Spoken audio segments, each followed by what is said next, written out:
Sir कमाल और आप देख रहे हैं न्यूज़ टाइम्स। देखिए इस वक्त हम मोतिहारी में हैं और हमारे साथ इस वक्त एक्सक्लूसिव बात करने के लिए मौजूद हैं पूर्वी चंपारण यानी मोतिहारी के वरिष्ठ चिकित्सक डॉक्टर मंजर नसीम, जो जन सुराज यानी प्रशांत किशोर की जो नई पॉलिटिकल पार्टी है उसके संस्थापक सदस्य हैं और पिछले कई सालों से काफ़ी एक्टिव हैं और लगातार जो है संगठन को लेकर काम कर रहे हैं, संगठन को लेकर बड़ी इंटरेस्टेड हैं।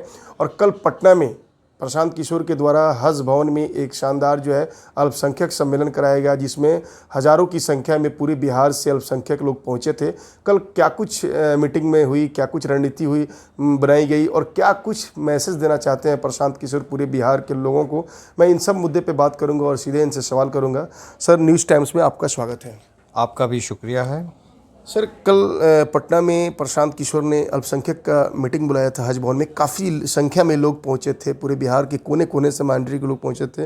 वैसे तो हर जाति के लोग, ज़्यादातर अक्सरियत जो है अल्पसंख्यक की थी। तो क्या प्रशांत किशोर मैसेज क्या देना चाहते हैं? क्या इस बार वो इंडिया गठबंधन के वोट में सेंधमारी करना चाहते हैं? देखिए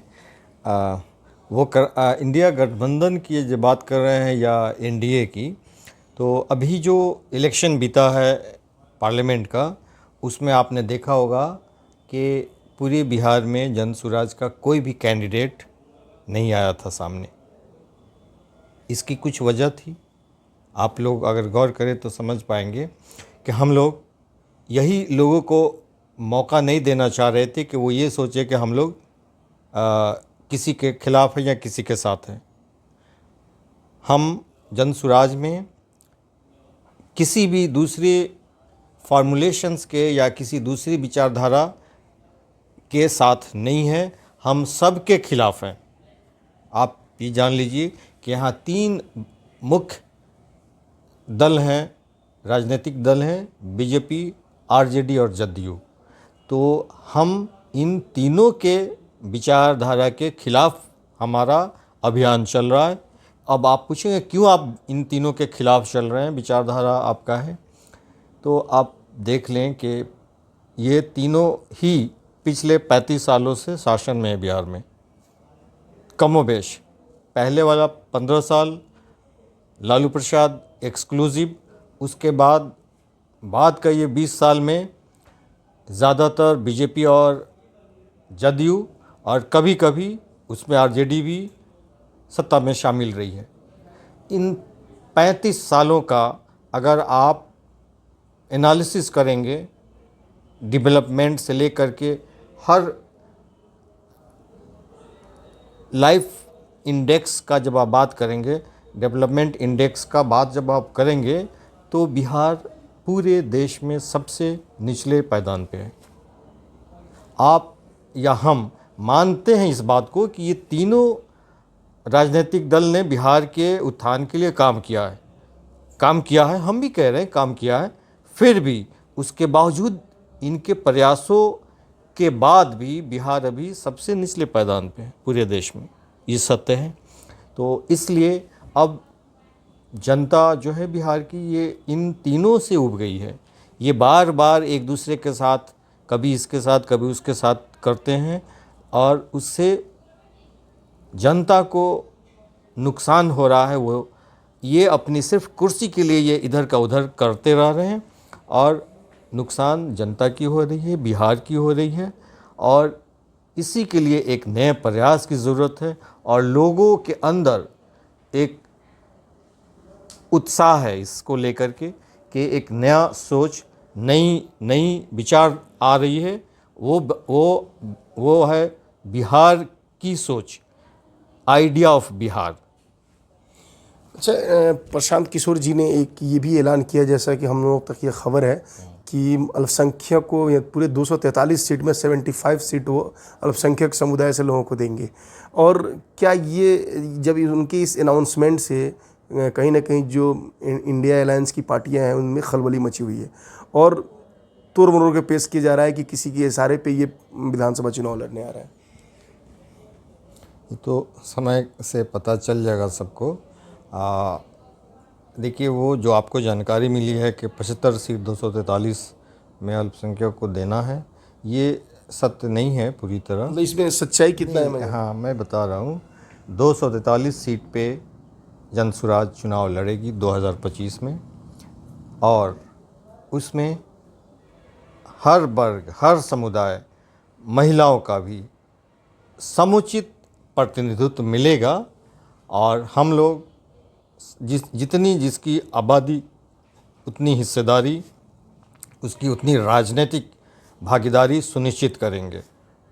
अभी के परिप्रेक्ष्य में आप देखें तो मुस्लिम समाज का 18-20% जो पॉपुलेशन है, उसका पूरा 100% लगभग वोट आरजेडी को मिलता आया है पिछले 30-35 सालों से। और आप अगर हमसे पूछें कि उनको मिला क्या, हासिल क्या हुआ, तो अब हम आपको पहले बताते हैं ये चीज़ कि आप वोट क्यों देते हैं। वोट हम लोग 3 चीज़ों के लिए देते हैं। 3 मुख्य बातें हैं जिन पे वोटिंग होती है।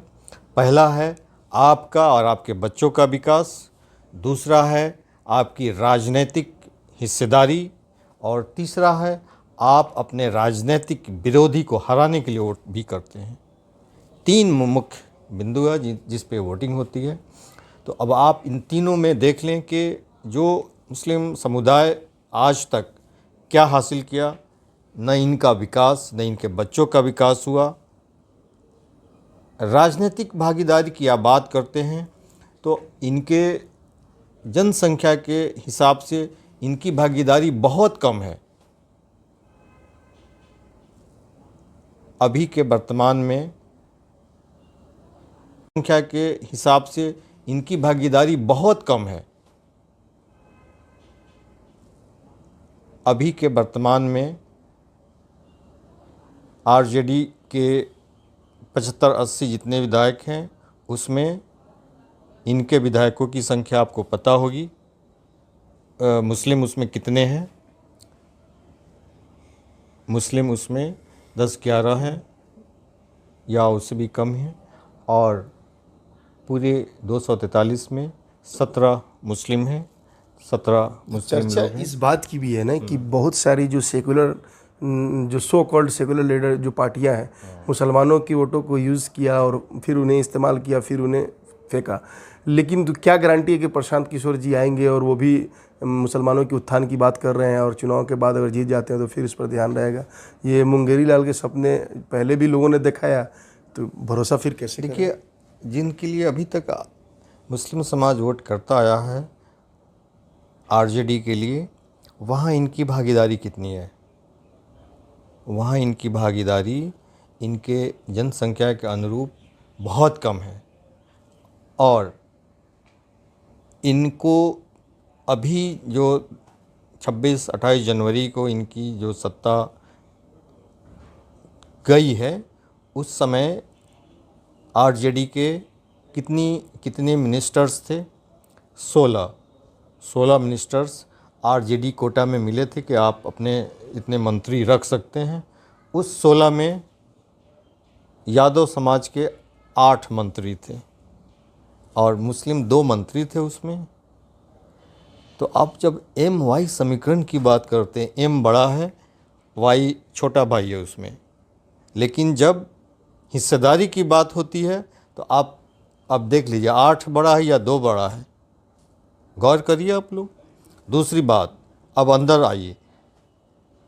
तेजस्वी प्रसाद के पास जितने मंत्रालय थे मैं गिना देता हूँ: road construction, public works department, शहरी विकास और हेल्थ, ये सारे मंत्रालय उसके पास थे।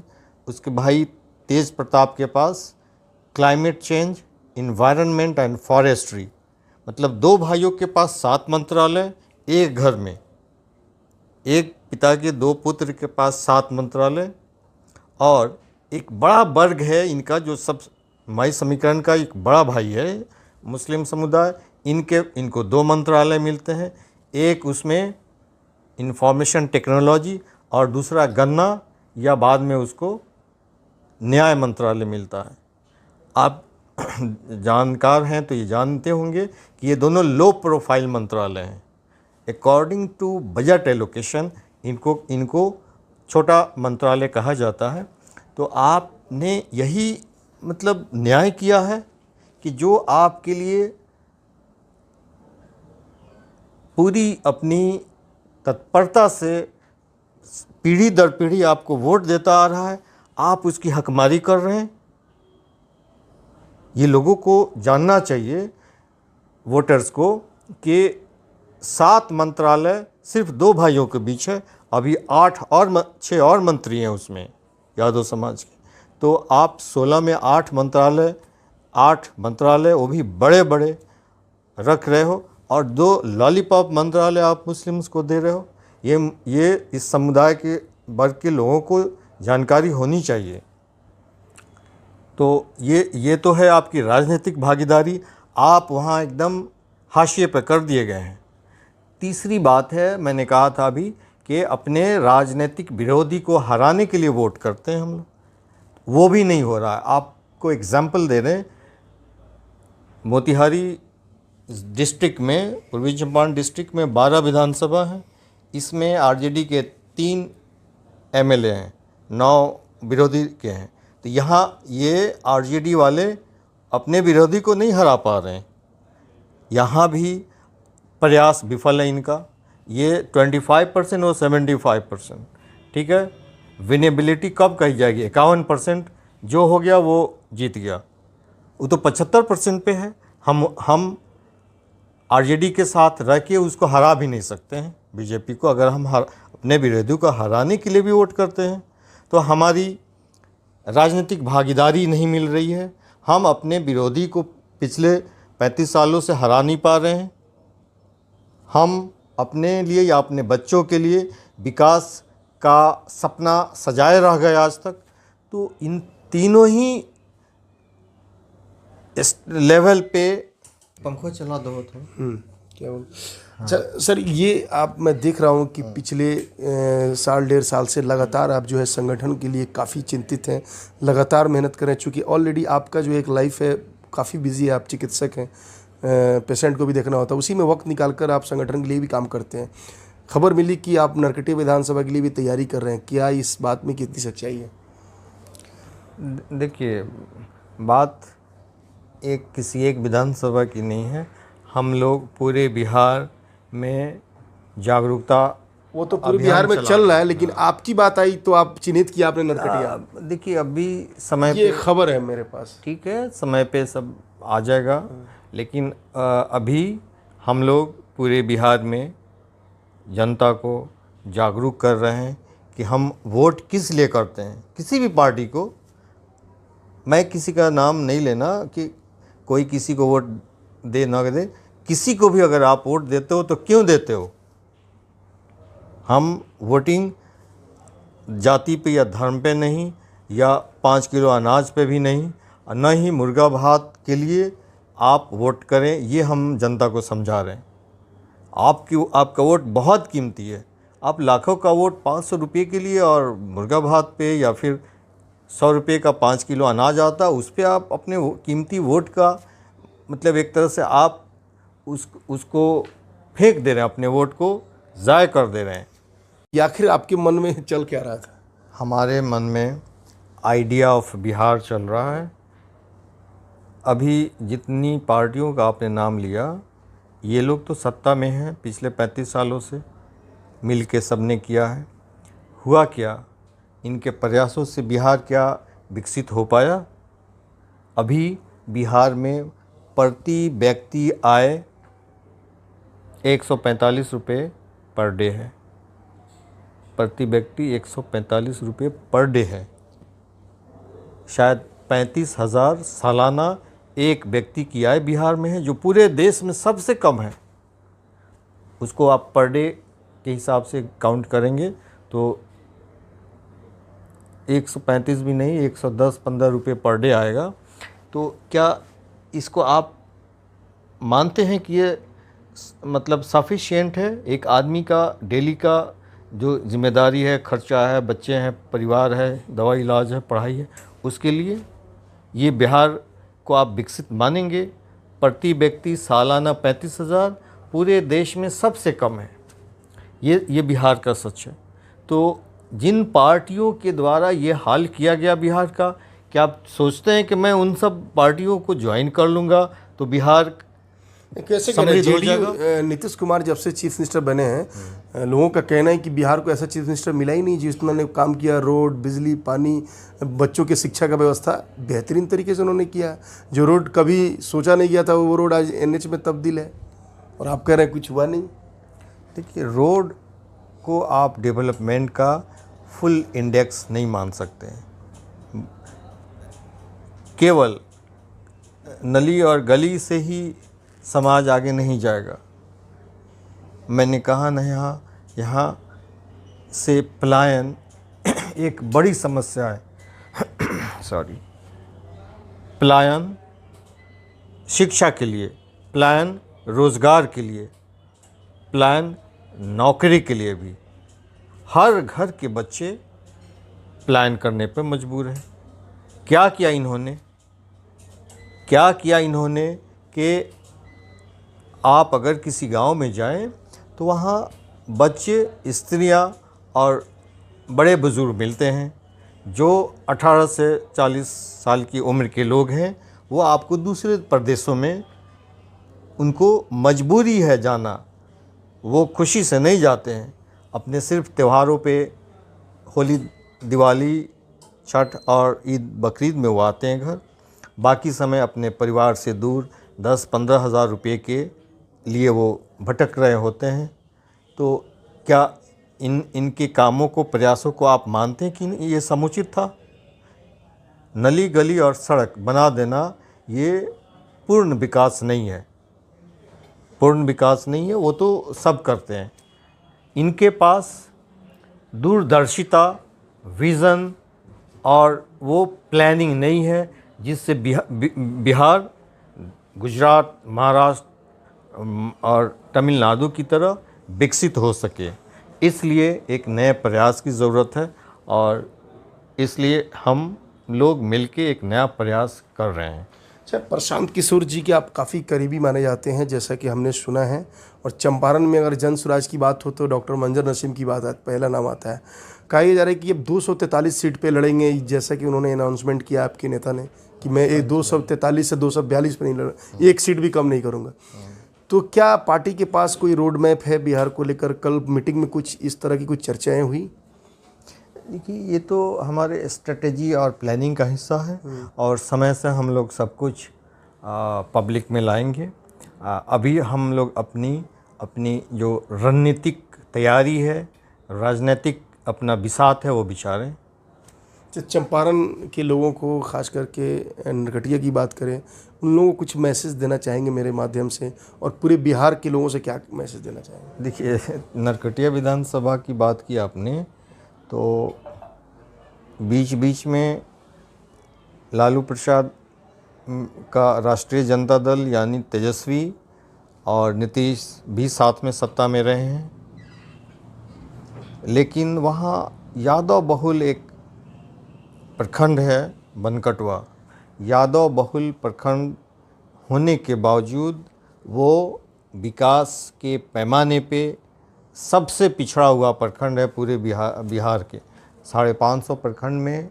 वो हमारे देखने में सबसे बिखरा हुआ। जब मैंने यात्रा की, वहाँ गया, उन गाँवों में, उन सब पंचायतों में घूमने से ही पता चलता है कि वहाँ तक इन सत्ताधीश लोगों ने कोई प्रयास नहीं किया कि वो सब भी डेवलप हो सके, वो प्रखंड भी डेवलप हो सके, उन प्रखंडों में भी विकास योजनाएं पहुँचे, वहाँ के लोग भी खुशहाल हो सके। ऐसा मैंने नहीं देखा। और अभी आपने जो रोड डेवलपमेंट की बात की कि सड़कें बन गई, तो इस मामले में बनकटवा प्रखंड सड़क के मामले में अभी वो मतलब सबसे ख़राब परिस्थिति में है। वहाँ की सड़कों पे आप चलेंगे, आपके साथ में गाड़ियों के साथ जो पैदल चलने वाले हैं, सब एक ही रफ्तार में चलते हैं। आपको खोजना पड़ेगा सड़क कहाँ है। तो ये यादव बहुल क्षेत्र होने के बावजूद सबसे पिछड़ा हुआ है। और वहाँ बंजरिया भी एक प्रखंड है, वो मुस्लिम बहुल है, तो वहाँ भी मैंने देखा कि जो नागरिक सुविधाएं हैं या मतलब जो परिस्थितियां हैं उनकी, जिन हालात में वो रहते हैं, वो भी बहुत दयनीय है। तो इसके क्या कारण है? क्या कारण है कि जब तेजस्वी की सरकार हुई तब भी, या उसमें मुसलमानों की भागीदारी है उस गवर्नमेंट में, फिर भी उन्होंने ध्यान नहीं दिया। उनको ये देखिए, फिर भी उन्होंने ध्यान नहीं दिया। उनको ये देखिए, इसके पीछे कुछ कारण है। उनको ये पता है कि ये मुस्लिम समुदाय वोट ऐसे भी देंगे, उनके लिए कुछ करो ना करो वो तो ऐसे ही वोट देंगे। और यादव समाज को उन लोगों ने मान लिया है कि ये हमारा मतलब अधिकार है कि ये हमको ही मतलब वोट देने वाले हैं। ये उनको ऐसा लगता है कि हर हाल में यादव है तो वो तेजस्वी यादव को ही वोट करेगा, इसलिए इन्होंने बनकटवा में भी कोई काम नहीं किया। तो ये मान के ये चल रहे हैं कि ये लोग हमारे मतलब पुष्ट दर पुष्ट वोट देते रहेंगे, हम इनके लिए काम करें चाहे ना करें। उन योजनाओं को ये कहीं और ले जाके लगा देते हैं, बगल में कहीं दूसरे प्रखंड में लगाते हैं जहां इनको लगता है कि ये शायद हमको वोट करें। तो इनकी मानसिकता है ये एक तरह से हितैषी नहीं है, ना मुसलमानों के लिए न यादवों के लिए भी। अब आपने एक और सवाल किया था पूरे बिहार के स्तर पे, तो जितने भी डेवलपमेंट के पैमाने हैं उस पे आप अगर उसका सर्वे करेंगे तो बिहार का प्रति व्यक्ति आय मैंने बताया, यहाँ से प्लान का एक समस्या जो रात प्लान जो है, हाँ, मजदूर का ही प्लान नहीं, यहाँ शिक्षा के लिए भी प्लान है, यहाँ पे नौकरी के लिए प्लान है। अगर कोई हाईली क्वालिफाइड टेक्नोक्रेट है उसको यहाँ जॉब कहाँ मिलेगा? यहाँ तो बड़े कंपनियाँ हैं नहीं, इंडस्ट्रीज़ है नहीं, कोई स्किल लेबर है उसको भी यहाँ जॉब कहाँ मिलेगी? वो तो उसको जाना ही पड़ेगा ना दूसरे प्रदेशों में। तो ये इन लोगों ने मजबूर कर दिया है यहाँ की जनता को कि ये बदहाली में रहें, ये अपने मुफलिसी में रहें, ये अपनी गरीबी से ना निकलें। ये इन लोगों ने एक तरह का सत्ता तंत्र ऐसा बना दिया है कि आप अपने गरीबी से नहीं निकल सकते हैं।